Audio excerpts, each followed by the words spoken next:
Bu bolalarni tanimadingmi? Yo'q, men hech qaysi birimiz taniganimiz yo'q, Shokajon.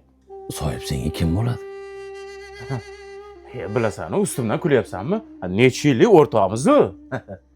Hey. Chin o'rtoq. Uni bolasi nechta qizi, nechta o'g'li bor. U oilasi bilan yashayaptimi, yo'qmi biladi. Senlarga faqat nafs bo'lsa bo'ldi. Bu maraz 2 yil bo'lgan ajrashib ketganiga. Ayoli ko'chada birovlarning uyini tozalab, bolalarini boqib yuribdi.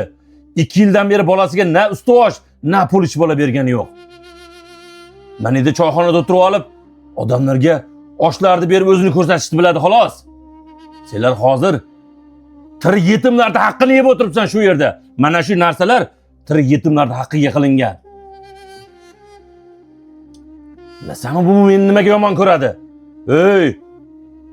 Ayoling yomon bo'lsa ham bolalaringga qara. Xudoyim senga u bolalarni bergan deb tayinlayman. O'shaning uchun choyxonasiga ham aytgisi kelmaydi meni bu. Ha, yana o'rtog'imish. Mana tirik yetimlardan ham oshib qoldi. Yeb to'yishsinlar. Maraz.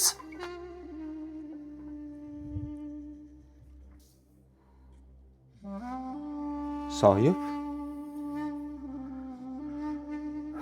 Maraz ekansan o'g'il.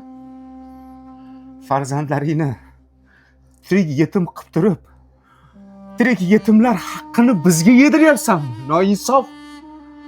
Sen do'stmas. Maraz ekansan. Uyalmaysanmi? Hayf sandaq o'rtoqqa. Dasturxoningga